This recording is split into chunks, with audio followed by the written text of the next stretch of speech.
The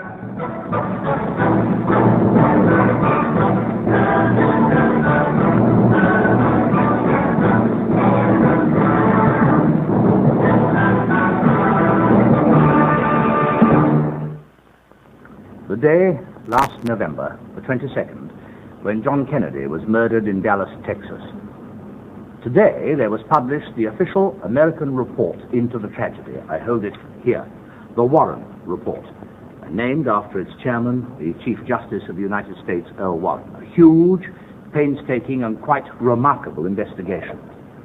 Now, it finds, basically, that Lee Oswald killed President Kennedy and did it alone and not as a member of a conspiracy. That both the American Secret Service and the Federal Bureau of Investigation need to overhaul their systems of intelligence and protection. It finds that Jack Ruby was able to kill Lee Oswald while he was in Dallas police custody 2 days after the assassination because the police were using Oswald too much as a public exhibit with an eye to their good relations with the local press and with other news media, including television. Tonight, in the Panorama studio, we welcome one of America's foremost current affairs commentators, David Brinkley of NBC, who's followed the whole history of the Kennedy tragedy ever since last November. This is to show you how an assassin who fired 3 shots at the car, here's the representation, would have to do it in 5.5 seconds, which the Warren Report says he did. 3 shots, not 2 were fired. And this is how the assassin had to do it.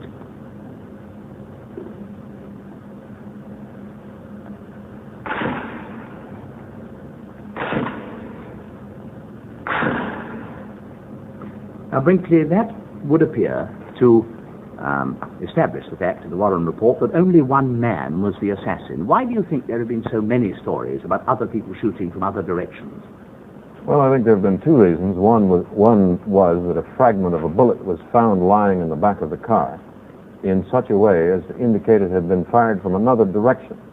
The Warren Commission has found that it landed where it did because it ricocheted.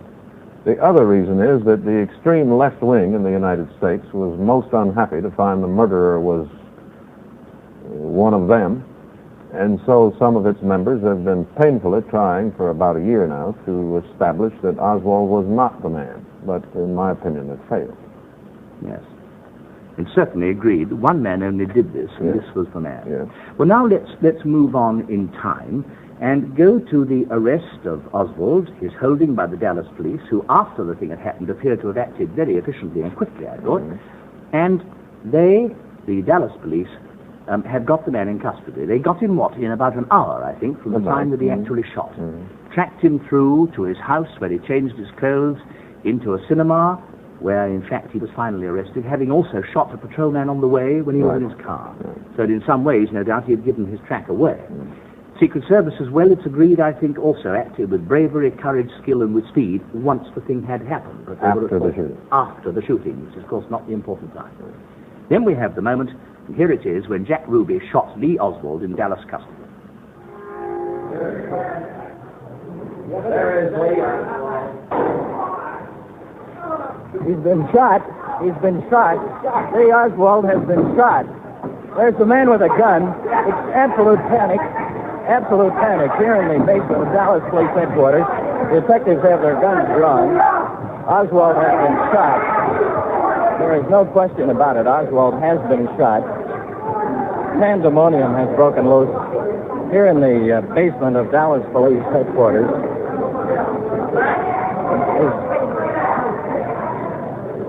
Now, whether the bullet literally hit Oswald or not, we are not absolutely positive.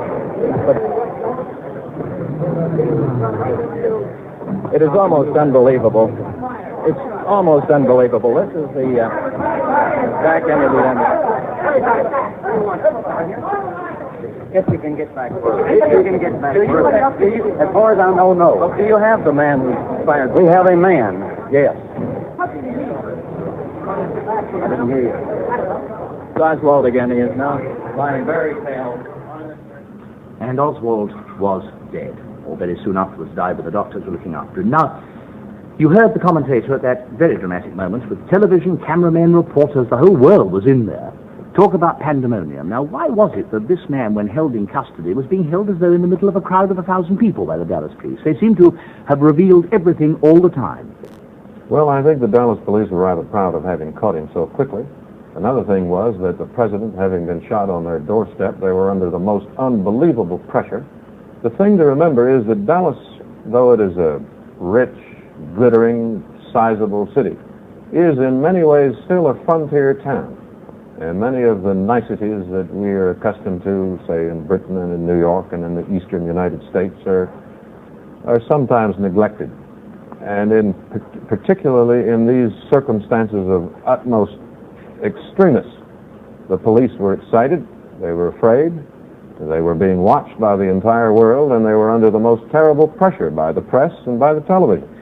Do you think, though, that they are likely now to tighten up their relationship somewhat with the press, the television, with everybody else? They seem to have done everything for them up to this moment, but what's going to happen now? Well, I assume that hereafter or thereafter the relations have been tighter, but thereafter it didn't matter so much. You don't think the press has, press, I include everything by the word, yes, press, you don't think it has too much license, when they put it so bluntly to you, in America? Perhaps in this particular case, but generally no. No. In this case, I think they probably paraded Oswald around too much and put him in front of our cameras too much. And lost him. Yes. Now, let us move on to the question of why should it have been Lee Oswald. There are many arguments about this. Nobody really knows why, except he was an unstable and very odd character, and I suppose could be called a fanatic, really yes. not. Let's now look at a recording taken from an NBC program, of which, incidentally, the whole is going to be shown in the second channel of BBC television later tonight, if you want to see it, dealing with this whole matter. And it is an interview which Oswald gave in the course of this program, in which he talks about what his beliefs are. Quite revealing. Are you a Marxist? Well, I have studied Marxist philosophy, yes, sir, and also other philosophers. But are you a Marxist? I think you did admit on an earlier radio interview that you consider yourself a Marxist. Well, I would very definitely say that I am a Marxist. That is correct. But that does not mean, however, that I'm a communist. He says that he's not a communist, but he is a Marxist. Does this explain the whole thing? No. Sir, it doesn't explain anything. This distinction is a rather nice one, a rather fine one. It is sometimes drawn, though I must say I've never understood it. It seems to me, Mr. Dimbleby, that in attempting to analyze, if that's what we were trying to do, the Kennedy murder, if to analyze means to look for and perhaps to illuminate the meaning, it is impossible to do in this case because there isn't any meaning. The murder of John Kennedy was a totally meaningless act on the part of, this may sound cruel, but I think it's fair, on the part of a meaningless person. It was not a political act. Abraham Lincoln was killed by an embittered Southerner who hoped he would somehow redress the South's grievances by killing the president. In this case, Oswald had no reason for killing John Kennedy. Even if, whatever he was, Marxist, communist, whatever, he had no reason to dislike him. Kennedy was not a red baiter. He was anti-communist, as most of us are, but he was not a red baiter or a professional witch hunter. He was not a McCarthy. So when I have now and in the past tried to find some meaning in it, I can't find any. There just isn't. It was the senseless act of a senseless man. Do you think, though, that resulting from this Warren report, there may come a tightening up of American Secret Service methods and perhaps FBI methods, which may make life in the future safer for American presidents, four of whom, have in fact been murdered? Perhaps. I wouldn't think it would make a great deal of difference because anytime the president appears in public, particularly at a ceremony or event announced in advance, he is in danger.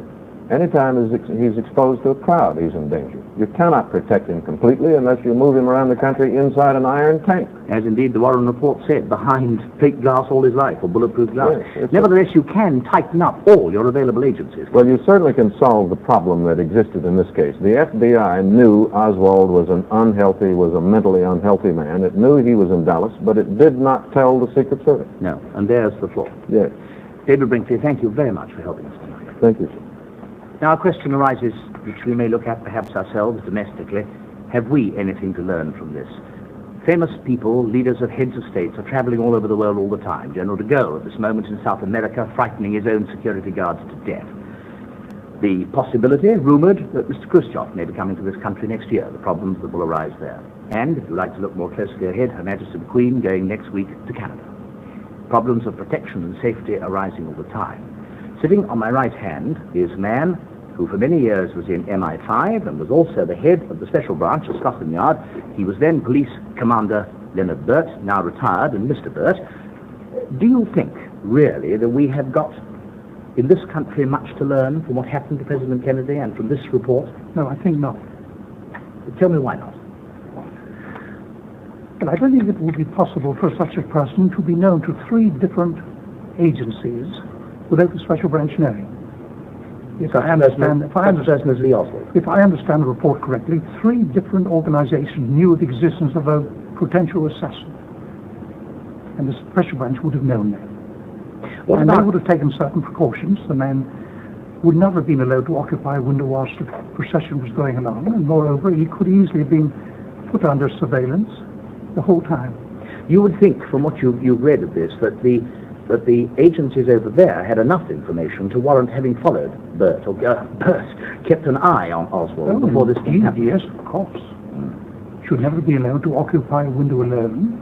Are you satisfied yourself? You've only been retired from all this 4 years, so you're bang up to date on it, really. Are you satisfied that our measures and our precautions are safe and good? Oh, I think they're good. What sort of thing do you do? Can you tell me very quickly something?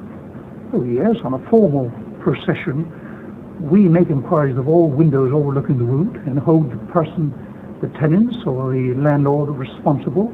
Is it true you look under the streets as well? Indeed, yes, on occasion we look under manholes. And what about identifying possible dangers? Well, we have a very comprehensive registry in the special branch. It's so comprehensive with photographs and that kind of thing, and some of our fellows are given, indeed all the fellows on the line of route, are giving photographs of extremists and likely people who might cause trouble. And to put it very briefly, to sum it up, you don't think that what did happen with the case of a man like Oswald could in fact have happened here? Well, I'm putting my neck out, aren't I, to say it couldn't happen here, but it's highly improbable. Leonard Burt, thank you very much indeed. Thank you, sir.